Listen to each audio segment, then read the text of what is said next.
Some people accept an invitation, and when the day finally comes, they can no longer understand why they ever said yes. It isn't laziness. It isn't that they don't want to see anyone. It's a kind of exhaustion that appears before any real effort has even begun. There are 40 minutes left before they're supposed to meet.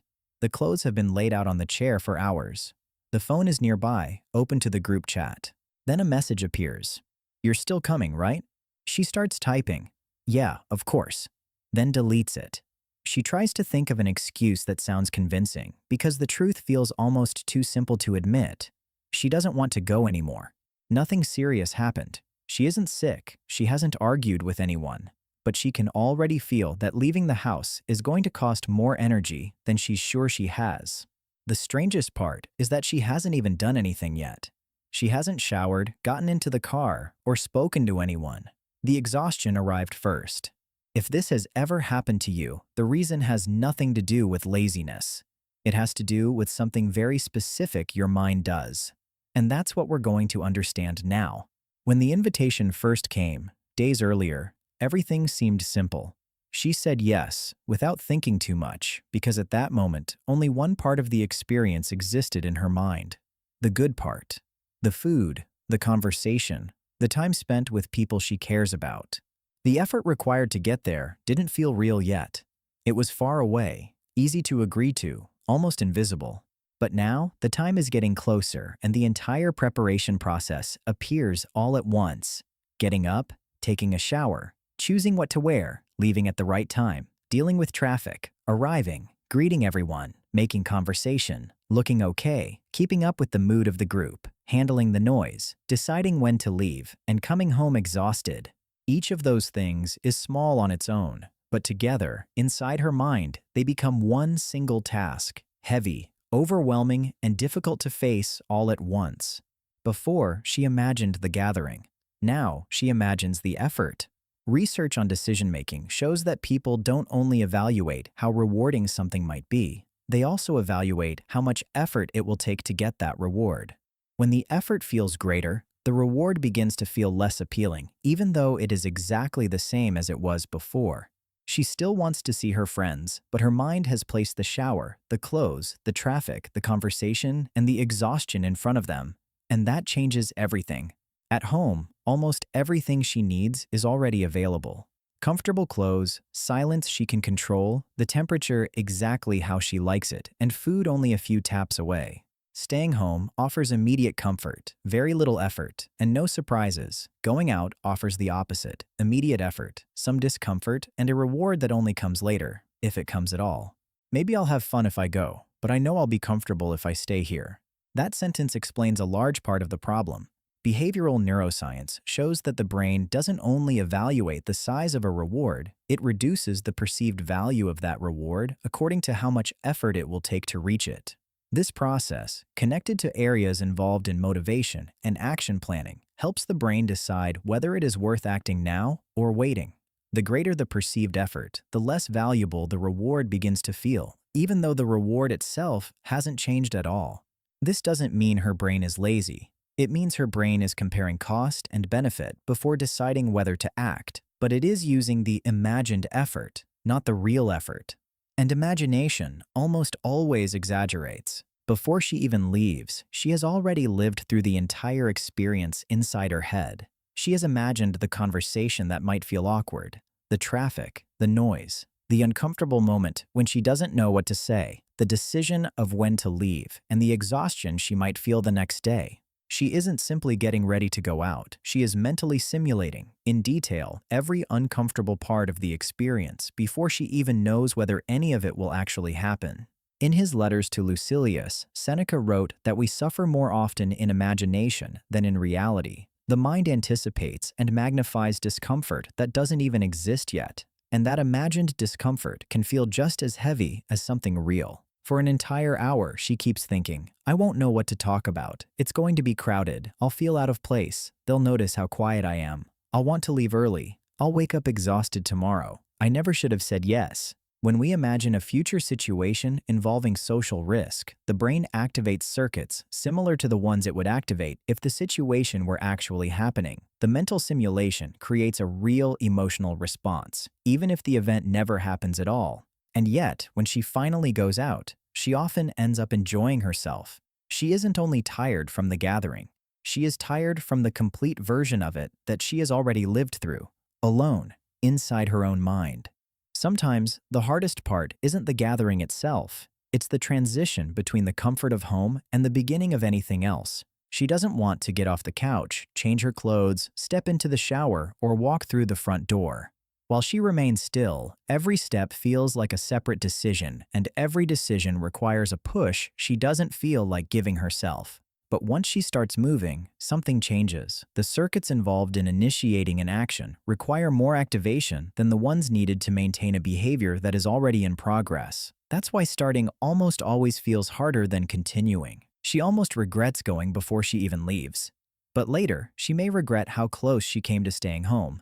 And going out doesn't only mean being physically somewhere else. For many people, it also means managing how they appear to others. Smiling, showing enthusiasm, answering questions, avoiding awkward silences, seeming interesting, hiding exhaustion, and matching everyone else's energy.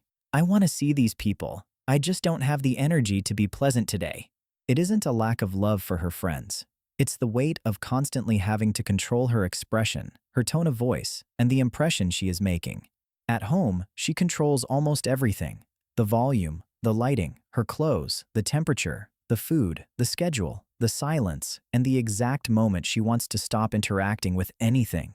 Outside, that control disappears. She has to adjust to everyone else's rhythm without knowing how long she will stay, who will be there, or how much energy she will have to spend. That uncertainty feels even heavier when she is already tired or emotionally overwhelmed. So she sends the message, "I'm sorry, I can't make it today." And immediately, she feels relief. She no longer has to shower, choose an outfit, deal with traffic, or keep a conversation going. Her body relaxes. The problem is that this relief teaches the mind something.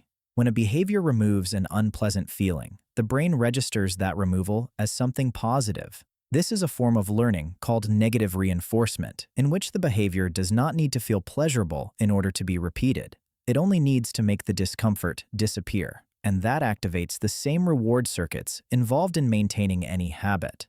The cycle begins to look like this: invitation, excitement, the time getting closer, anticipation of the effort, the urge to give up, cancellation, relief. Then another invitation arrives, and the mind remembers the previous relief before it even considers the possibility of going.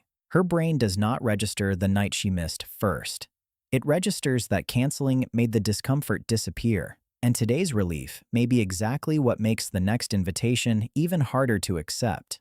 The more often this pattern repeats, the more automatic it becomes. At first, it is a conscious choice. Later, the environment itself begins to trigger the entire sequence without her needing to think about it. Behaviors repeated in stable situations tend to become increasingly automatic over time, requiring less and less conscious effort to occur. Aristotle observed in the Nicomachean Ethics that our dispositions are formed through repeated actions.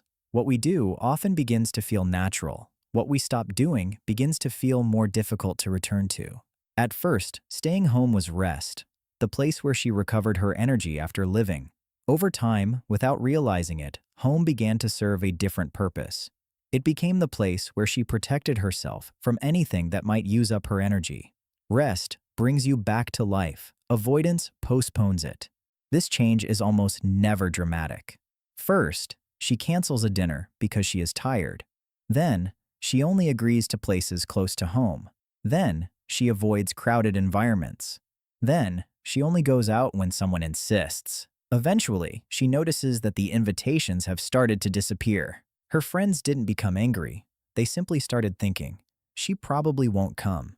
Each cancellation seemed small on its own, but after months, she may realize that she has missed stories, shared moments, and closeness with people who matter to her. The relief always comes first. The guilt comes later. She opens her phone that night, sees photos from the gathering, and thinks, "It looks like they had fun. I should have gone. Why do I always do this? Are they going to stop inviting me? I miss them, but I keep saying no. What is wrong with me?" Caring about people and avoiding them are not contradictory. She can miss them, want to talk, long for more closeness, and still turn down the invitation. She wants the connection, but not the effort she believes it will take to reach it.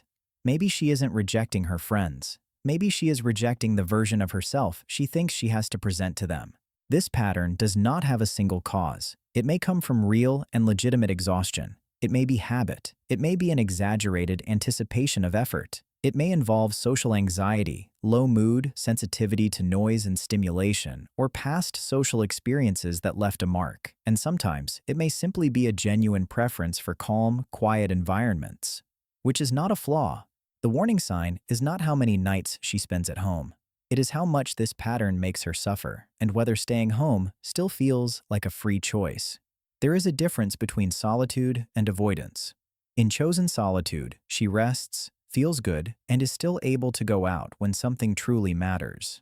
In avoidance, she wants to go, misses people, knows she is losing experiences, and still backs out again and again because of the discomfort she expects to feel. The difference is not being alone. The difference is being able to choose. Enjoying your own company is freedom. Feeling like you can no longer leave it can become a comfortable prison. Leaving the house begins to feel exhausting when the mind stops seeing only the gathering and starts calculating everything in advance: the preparation, the social energy, the uncertainty, and every possible discomfort. Staying home offers immediate comfort. Canceling offers immediate relief. And when that relief is repeated often enough, avoidance can become an automatic response, without her ever consciously deciding that this is what she wants. That does not mean enjoying time at home is a problem. It simply means it may be worth stopping to ask whether this is still a free choice, or whether it has become the only option that feels manageable. The next time your desire to go out suddenly disappears, maybe the right question is not, "Why don't I want to go?" Maybe it is, "Do I truly not want to be there? Or do I just not want to move through the discomfort it takes to get there?" And here is the question for you. When you cancel plans, do you feel more relief because you stayed home, or more regret because you did not go?